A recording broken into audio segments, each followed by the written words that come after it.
Hello, I'm Dango Rose. Welcome to the Mountaineer Podcast, where everybody's listening. The Mountaineer brings you the latest news of the Peak to Peak region, in print, online, through our podcast, social media, and special publications. Now, listen in to the latest news of the area with our local journalists.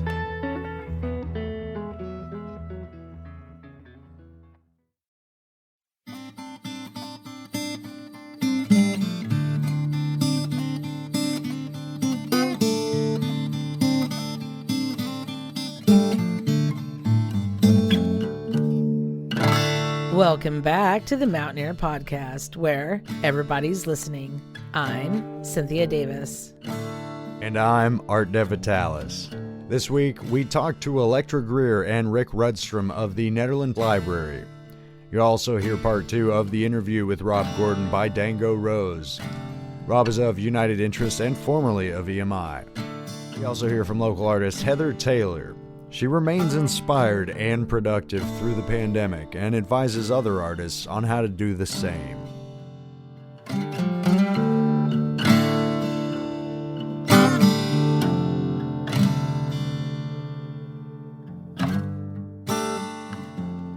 This episode is sponsored by Brightwood Music, Hardt's Backhoe, The Last Stand Tavern, Forget Me Not Skincare, and of course, the Mountaineer newspaper. And for our lead story this week, we spoke to director Elektra Greer of the Nederland Library. She was joined by President Rick Rudstrom. I'm Elektra Greer, and I am the director of the Nederland Community Library, and I self-promote myself as the Frozen Dead librarian for almost 3 years. And I am Rick Rudstrom. I am president of the Board of Trustees for the library. I've been president for 2 years. I'm in my third year. I've been on the board for a total of 4 years. It'll be 4 years this year. And as such, I just work with Elektra and work with the board and try and keep things running as smoothly as possible. But most of that falls on Elektra. She's the boots on the ground lady. 2 really exciting anniversaries that we're celebrating, and it's the last Saturday of this month of January. January 30th, we're going to be celebrating both the 20th anniversary of when the community came together and decided to be a self-governing special district library. So that's a really big, that's what started the infrastructure of making sure that the community had its own library. So 20 years that happened, and then 10 years ago is when this beautiful building was built. We asked them to detail the anniversary plans for the end of this month. What we're doing this month is sort of a simple, giving a lot of opportunities. You're going to see some tents up in the parking lot and lots of balloons. We're going to have a hot cocoa bar, and then we're going to have some make and take crafts and also some grab and go kind of bags with commemorative items. So the idea for January is just to commemorate and mark the day and have people, depending on their comfort level, to swing by, grab and go, say hello. We're going to have lots of free book giveaways thanks to the foundation. It's also going in on this with us because they're a huge part of developing the library community. And so we want to get the word out in January, get people excited, and then there's a much larger event that is hopefully going to involve burros and burro racing and that's going to be in the summer where we can actually have live music and a lot more engagement. So, over the course of 2020, what changed in the library? So this library really did start with a few people, with lots of library lovers and book readers and people in the community that always enjoyed and sort of loved reading, but it was a small community that really came together and decided, hey, let's invest in this community and let's invest in growing a safe, stable space for people to always be able to come to the library. So it really started with donated boxes of books, some of which came from the Boulder Public Library and their foundation. And it started with that, and it has grown. We were just looking, Rick and I, at the numbers. We currently have over 20,000 physical items in the library at one time that people can circulate, but beyond that, you can get over 3 million items through what is our shared courier system. So over 3 million from academic institutions as well. So that's pretty impressive in terms of access and reach. And then in terms of circulation, so one of the things we were looking at with the numbers that's pretty cool is our service area is, many people know, the special district is 5 miles from Town Hall, about 5,000 people. And we had, last year, so this is pre-COVID, we had over 60,000 visits, people coming in through the door. Now, of course, that's a lot of people that love the library and come back many times. So if businesses had that kind of repeat business, they would be thrilled. And that's staff and everything. But that's 60,000 people coming in and out of the library last year and 46,000 items checking in and out. So that says we are a highly literate community, and we love to read, and we love to visit our library. So that's a lot of growth in 20 years. Rick told us a little bit about the library's history as well. One of the things I think that's really interesting, and I wasn't here during some of that history. I've only been in the Nederland area about 10 years. But when the library was first formed, the library district, and it was the first library district, I think, in the state of Colorado. I think there might have been one other special district libraries. But our first space was over at the community center, and I've seen that room. It's not much more than just a big closet. How they operated in there, I can't imagine. And then in 2003, I think this appeared in the paper, but in 2003, the roof caved in a snowstorm, so wiped that out. Then they moved to another area, which is now the dance studio in the community center, and they use that as the library, which is, maybe a room 20 by 30. That was the library. And then they went over to the shopping center, and that space was difficult to utilize properly, to say the least. I think it was 2 bays over in the shopping center. And they were there for a while, but we just were so desperately needed our own space. But for the community to come together and be willing to tax itself for their own building, I thought was just amazing. But they did that, and that's when physical library process started. And I'm sure, everybody in your listening or viewing area is familiar with the library. But the facility now is it's fabulous. And there are even plans for developing the lot right next to it. One of the things that we're spending a lot of time now and working on, we have an adjacent lot to the library, just to, I guess it would be the east of this library building. We own that lot. And we've been trying to figure out ways to utilize that lot to benefit the community, and we talked about a lot of different ideas. We talked about building an annex there because we're definitely short of space. Our programming has just really grown so much between family programming, children programming, author talks, things like that. Yeah, and there's just no place to put all these people. And a lot of times, there's kids here for kids programming, and then there's another program going on, and they're in such close proximity. Sometimes you don't have the privacy or noise level you would like. Anyway, we talked about building an annex, but obviously that's a lot of money, and I'm not sure how the public would react to that. So we're not sure where to go with that. We've talked at length about the possibility of a large greenhouse. Mm-hmm. Story garden, things like that. Putting a greenhouse over there, big enough to have programs in, as well as, the plants, flowers, etc.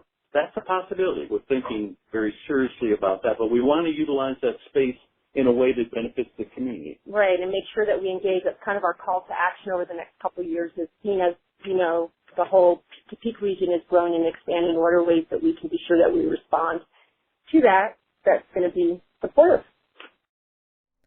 And even in the midst of COVID-19, the library was able to secure funding for the future. Mike Piskovich was able to get us a nationally recognized library transforming grant, and we are going to be starting some community conversations. It's really around recognizing that public libraries are institutions of trust and that we can help build sort of civic conversations about big and small topics that relate to our community. So this will be one of them, is what are ways that the library, both as a space physically and sort of, existentially and metaphorically, can continue to help the community. So you're going to be seeing that happen, and I think that's really, really an exciting opportunity for libraries, especially now in this time that we all recognize we all need, places to talk things out. Because this last year has been a trying year for everybody, but I am so pleased that we were able to keep the library open all year, and it was through quite a bit of effort because we lost a lot of our staff, we lost a lot of the volunteer help that we had, but we just thought it was very necessary to keep this facility open because people needed this resource. especially the internet resource. There's a lot of people out there that needed to sign up for unemployment checks or look for jobs, but they had no means without some support. So we've had a number of people come through all year looking for some help, getting on the internet, applying for these different things, sending in the documents they need to send. So I think it was kind of a lifeline for people in the community. And then, of course, just people that wanted some reading material or needed to make some social contact. They both had some special thanks to give to those that have contributed over the years. A couple things I did want to mention. First of all, I want to thank you and obviously the Mountain Ear. We had talked in the library about podcasts that would really showcase not just the community, but really be able to evolve into something that was local news. And I just want to thank you for doing that. I'm sure you're well aware that journalists and librarians are kinsmen, kinswomen, and we all naively perhaps carry the torch of believing in information and equity of information and access. So I just want to thank you. And then I just today, this morning, as I was knowing we were going to be talking to you, I wanted to just take a moment, and I'm quite emotional often, and just say that, we are marking the anniversary of our sort of patron saint of the Nederland community, Tom Hendricks, passing. And every day I walk into this building and see the beautiful stonework that he donated to the library. And it just sort of looped into my mind that we're also about to celebrate Martin Luther King. So I did just kind of want to mention or add one of my favorite Martin Luther King quotes, which is that out of the mountain of despair, a stone of hope. And though I don't think that we are all in a place of despair in this community in particular, I do just want to just acknowledge that it's really gratifying and wonderful and great solace for our entire community when we walk in and are in this beautiful library. And I want to thank Tom Hendricks and all of the founding members. And of course, we had to find out how to find out more. Facebook is a big one. We're undergoing a website redesign. Oh, I have to mention something that's really funny. We were, wanting to do a redesign to make sure that we're staying current. Then we were discussing whether or not we would have a library chatbot, which obviously most people know what a chatbot is when you go on any site. And then we realized, wait, the one great thing this library has is that we answer the phone and we cannot be replaced by robots yet. That was something funny that I really want people to know. Call us. I cannot tell you, I'm here often. Probably the number one or number two piece of feedback we get is this. Well, we get three. Your bathrooms are gorgeous. Thank you for doing print jobs. And thank you for answering the phone. And we have had so many people say that this year. So we will never be a chatbot. We will be a human answering the phone. So you can find out information via Facebook, via our website, via the Mountain Ear, of course, giving us a call. We have a newsletter that goes out. And we are open Monday through Saturday, 10 to 2, by appointment only. Thursday evenings, 4 to 7. And a lot of people have asked us what's going to be the threshold when we expand our hours. And, we're really just following Boulder County Public Health with that. But we do anticipate getting some in-person programming going by this summer. And until then, please check out all our virtual programs. And many people, if you're on Facebook, you have seen that we're trying to do everything we can to keep the community laughing. So thank you for our videographer, Charlie, and all of our community for jumping in on that.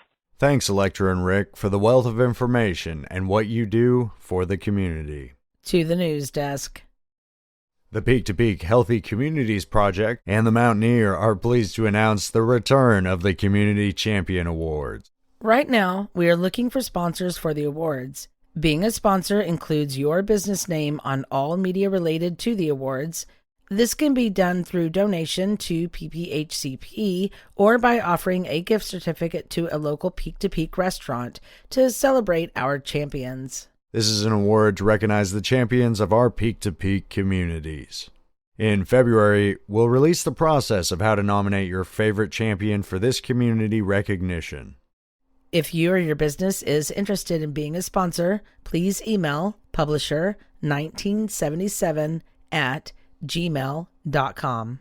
Well, it's all on our minds, and Valentine's Day is just around the corner. That means it's time to submit that special Valentine for print in the February 11th edition of the Mountain Ear newspaper. Send a message to your love, your crush, your parents, or child. Valentine messages are $5. Does your business have a special event planned? A special Valentine meal for dine-in or takeout?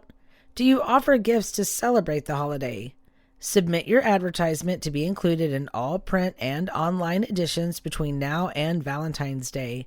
Podcast ads and print online holiday ad pricing is available by emailing publisher1977@gmail.com. There will be a special meeting of the Gilpin County Republicans at 7 p.m. Thursday, February 4th at the Gilpin County Art Gallery. Further information will be provided via email. Attendees are asked to please wear a mask. Brightwood Music in Nederland has instruments of all kinds in stock. The store is conveniently located at 20 East Lakeview Drive, Suite 109. When you buy an instrument from Brightwood, it comes complete with a setup by a professional staff member. They also offer repair on any stringed fretless or fretted instruments. Your newest music maker is waiting to be picked up. The store is open weekly Wednesday through Sunday, so stop by, try something out, and stay and play a while. If you're more comfortable with a private, socially distant appointment, just call 303-258-8863 or visit at Brightwood Music on Facebook for daily deals and updates. And now, we'll turn things over to correspondent Dango Rose again for an interview with Rob Gordon of United Interest, formerly of EMI. This is part 2 of the interview, with part 1 featured in last week's episode. For a big label, at the end of the day, they're kind of looking at spreadsheets and the numbers and saying this is a success or it's not. Very sort of cut and dry kind of way. But it sounded like for you it was more about valuing the personal relationships, the care of the band, the love of the music, and being able to push that forward. I was always surprised at the majors when they called our artists product. Right. Just that word product. And one time I was at EMI, I went over to the radio department to talk about something, and one of the vice presidents said, "Whose side are you on, theirs or ours?" And I had never considered there to be sides. It seemed to me if we sell records, we all win together, and if we don't sell records, then we all fail together. So it was very confusing. I didn't unpack that for a while. I really considered them to be the same side. Well, and the record label doesn't exist without the artist. Absolutely. But the record company's okay. So then flash forward many years, and I came to realize that there is something to do with the success. It's not the record company's job to just make the artist successful. It's not the artist's job to become big with or without support from the record company. And everybody working together really is the most effective way to become successful. There are examples of bands who became successful in either of the other two scenarios, but I found that my successes were all where we were all working in harmony together. Which is one of the reasons I started the management company. Ultimately, in 2007-8, when I officially started United Interests. Okay. And so it's for that sort of like symbiosis, like the symbiotic relationship between the business side and the artist side or whatever. Yeah. And I had spent all those years kind of managing managers. Mm-hmm. That had become my job in the 90s. And the early 2000s. And when I really put that together, I was like, why don't we just manage the bands ourselves? And for all the listeners out there, Rob and United Interests were the managers for Elephant Revival, still are in our cocoon as we are right now. Mm-hmm. You even brought in elements, Marshall Rosenberg's work in nonviolent communication into your operating procedure, into staff. I had staff read the book. We've talked a lot about that over the years. Yeah, so it's just really healthy communication form and communication between artists and management, resolving conflicts, as they arise, not letting anything sort of roll over unsaid and, boil over. So for a relationship like that, it's pretty cool. Now we're in the 2000s. We worked with you for a while, Elephant Revival did. And then you had some other cool acts on the Little Smokies are an awesome act out of Montana. We have a band called The Shacks out of Brooklyn. We have worked with Stephen Lynch as a record company, who's a musical comedian who's done quite well. We put out Bill Burr's first comedy album that he ever put out. And so now we're in 2021, and the music industry is on pause. The record industry is not. The touring industry is. Okay, so how is the record industry not? Is the record industry actually thriving because recorded music is... We'd have to define thriving, but I think that the record companies are doing the same or better. Maybe not thriving as in twice as well, but I think they're doing as well or better. than they were before this, because people are still releasing albums, and now artists have this chance to stay home and write and release if that's where their energies are, if that's where their heart is.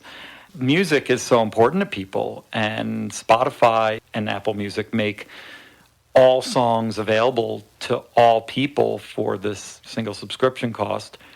That really has revolutionized our industry. A lot of people were very scared about that at the beginning because per spin money we get is tiny. It's a fraction of a penny. But it's exponential in a sense. And also in the physical distribution model, the physical retailers could only stock so many titles in one physical space. So at a large retailer, that was 10,000 SKUs, 10,000 titles. And out of the millions and millions of albums that have been released, that meant that anything not in stock was effectively out of print, out of stock. It wasn't out of print, but it was not available. Mm-hmm. And people had to buy a whole album.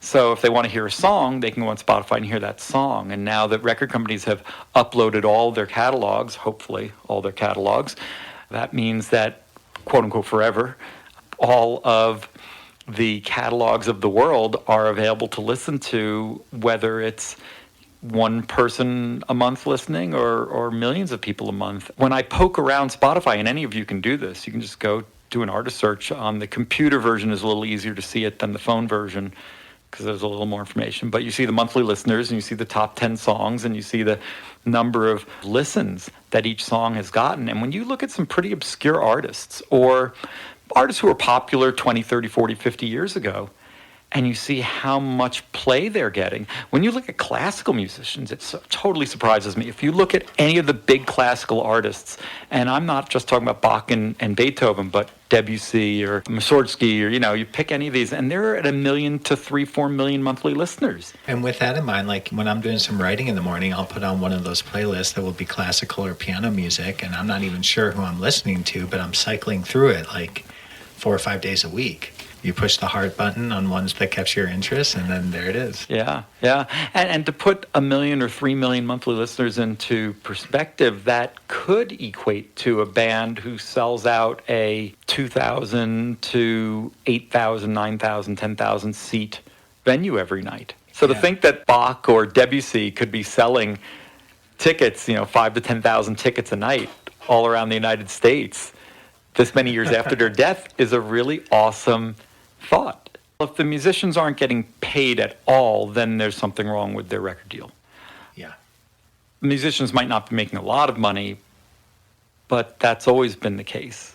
That's no different with Spotify than it was with record labels in the 80s and 90s. And that's the interesting thing, because gaining a following, Elephant Revival was lucky enough we got to hop in our bus, and we were in our early mid-20s, and we went town to town and stayed with communities and toured slow the first couple of years in small towns and markets and really built our fan base through connection. And it wasn't an online connection or social media connection. It was actually person-to-person connection at the shows. We'd return and build it the organic way. So we were sort of a crossover generation band before social media was as big as it is now. And interestingly, and we call that word of mouth. Right, yeah, simply put. And that is the same now as it was then. It just happens differently. Word of mouth now is Facebook or Instagram. So it's a different kind of mouth. It's a digital mouth, but it's a person saying, I like this, I've checked a thumbs up, or I've posted something, or I've made a comment, and yeah, that's how they contribute to that word of mouth. And you just so quickly share it with a friend. And that friend can be anywhere. So now it's an international word of mouth instead of a local word of mouth. So I guess at the end of the day, are you hopeful about where things are going in the music industry, even though everything's shut down right now? Music isn't going to go away. Music is a really important part of people's lives if you're a person who loves music. I mean, if you don't love music, then it's never been an important part of your life, and it still won't be. But it is such an important part of people's lives. Now, there may be reshuffling of people who are caught in really bad places financially from the crisis. Some organizations may fail, may go out of business. Some venues are going out of business. Those spaces may be used at another time in the future for the same purpose. They may be used for a future venue, or the landlords may decide they'd rather build an apartment building. But ultimately, music is really important to people, and there will be a way, whether it's live or Zoom concerts. There's a whole new world out there that is becoming possible, like customized. The Smokies have been doing personal concerts, and we've had many, many people pay for a 20-minute concert by one of the members of the band. That's cool, and it's just a private Zoom. 6 people for 20 minutes for $100. You get a private concert for $100 with an artist who you love. That's a pretty cool thing to have. And the artists were at first a little questioning and skeptical, and as soon as they did it, they thought, wow, this is such a personal connection. Because it's not just one way. The listeners, the fans, can interact and ask questions. They can spend their time however they want with the artist. Right, and then you had that time for questions and actually communication built in. Yeah, what is this song about? The artist gets to tell you. So when touring comes back online, do you see it happening the same way? I guess with climate change and everything too, the question is, how sustainable was the model in the first place? Climate change and the model have a distant connection. I wouldn't say that the model was going to succeed or fail because of climate change.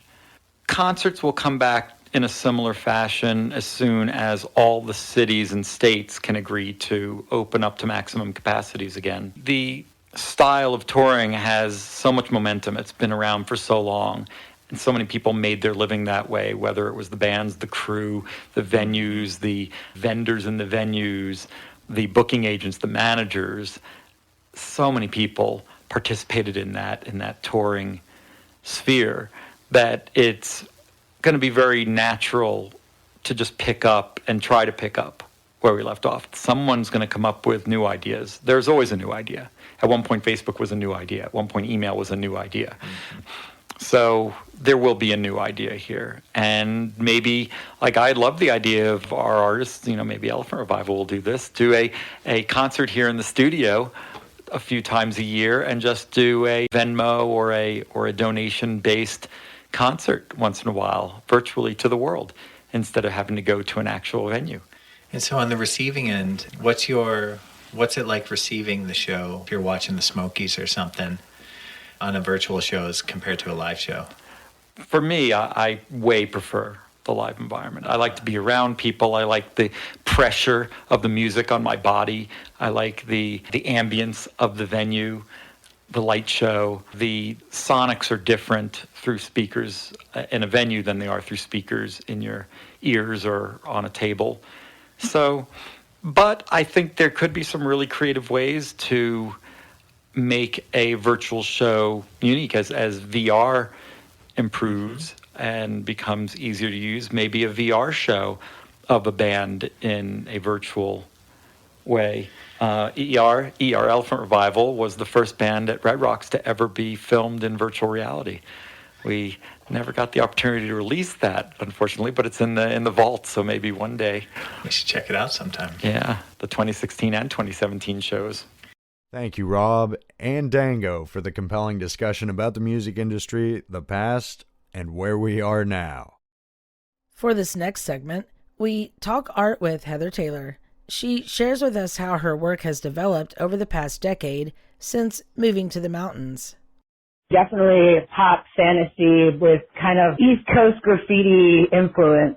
I feel like I've always held on to that East Coast graffiti, especially growing up and writing on walls and things like that, and then you come to a certain age and you're like, I don't want to get arrested, so I have to change my medium. So I decided to start painting, and when I moved here, it's so hard not to get inspired by the people, the music, just all of it. She credits part of her work to the people around her that continue to show their support. I think it's just, all the support from everyone around me, just kind of pushing me and my limits, and all my artist friends. The collaborations was a big, awesome step. Back in Rhode Island, I didn't really collaborate with too many artists. So here, it's just really inspiring and kind of pushes me to keep painting just all this talent around me. So I think that between murals and collaboration, that has been just huge for me. But the other half, painting every day. It's kind of like this philosophy that some of us follow. Try to paint every day, even if you're uninspired. It's kind of like become this form of meditation for me where I do have a day job and everyone's got their day job at Side Pop, but like the minute I get home, I know I can get in my space, especially in the past year and a half, being forced to stay home. I'm not the type of person who gets home and sits on the couch and watches TV, which is fine. You know, I understand some people really, that's their meditation, but for me, I have to just sit down and really force myself just to get into it. I know a lot of people have like painter's block that can stunt people, but I think the biggest thing is just to sit down, even if you're smearing color, get it out there and express whatever's going on. And I mean, there are so many paintings I've painted that they don't see the light of day because it's either we're just pushing paint or they're special to me, so I want to keep them. So it's really a trip. Just keep that mantra of paint every day, paint every day. That's what I try to do. But a big challenge for any artist is getting out of their own head and painting for the sake of creation and expression. The biggest thing, especially for a lot of artists, is they either get in this, no one's going to want to see it, or I'm not good enough, where for me, I believe that everyone has that artistic drive to them, even though they're like, oh, all I can do is stick figures. Like, well, that's still something. It depends on what you're doing with the stick figures. For me, anytime an artist comes to me, oh, you know, I don't know, my first thing is we have so many places that support artists up here in Netherlands. Go put your stuff on the wall in a restaurant. You never know until you just put it out there. Even down to, we have all these social media outlets that we can use, like Instagram for me is mainly just all my art. So that's another facet that you can get your art out. I'm just kind of sharing it. I feel like sometimes I always share my art to the Netheads page because I feel like that there's just so much heavy going on sometimes that it's nice to break up that whole thing. You know, one of our mutual friends, Ken Judge, started a sketch and share page, and I think that's phenomenal because it's like a lot of the artists that are unsure or illustrators, painters, they can go and put their stuff out and get feedback. A lot of the feedback you get is super positive. I mean, I've had my haters that think I paint more like, you know, cartoony, and that's on them. It's not for them. Art is what you create, and I think the hardest thing to do is just get it out there. So my advice would be like, hey, don't listen to the little fear monster. Just get it out there. And she talks about the best part of being a creator here. The best thing about art is it really is your own expression, just getting you and showing the world you, and especially in these hard times right now, is sharing and being supportive and just being there for each other as artists. I know that the art world can be very cliquey. Even I've been a little intimidated of certain artists, and that's a good thing. I think it makes us strive to keep up and develop our own styles, be a little forced out there. Even if maybe the gallery scene isn't for you, definitely taught kids how to paint as well. There's just so many facets that you can take music and art in different directions and help everyone share the wealth of creativity and knowledge, or your art doesn't belong here, or whatever, you know, and I've heard that as well. But it's just more like keeping the drive, keep doing it, being positive, not letting the haters get you down. Here's where you can see and find more of Heather's work. Yep, at Ned's Cafe, I have a bunch of new paintings up that I've just recently finished. I try to rotate that wall. Otherwise, you can find me on Facebook at Art of Heather Taylor. My website, that is theartofheathertaylor.com. But I think the most current really is probably through my Instagram or Facebook because every day I share. I rotate all my paintings up at Ned. So my Instagram is Glitter Slap Fight. All my current art pops up every day. Thank you, Heather, for the inspirational words. Keep doing your thing as you bring so much color to our mountain community.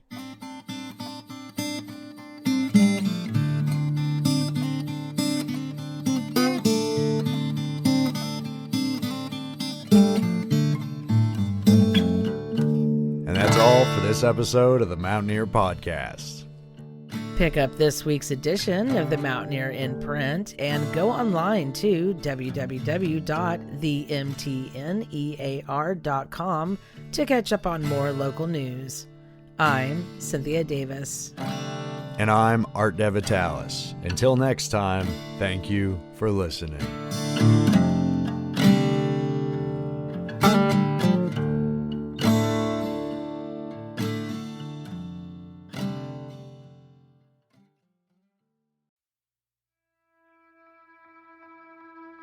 And that's it for our show. Subscribe online to get more access to more news, weekly updates to our community calendar, and a link to our YouTube channel by visiting themountaineer.com. Be sure to use the coupon code PODCAST when subscribing for a 10% discount, only available to our listeners. If you are in the local peak-to-peak area, be sure to pick up a print edition of The Mountaineer at a local business. I'm Dango Rose. Thank you for listening.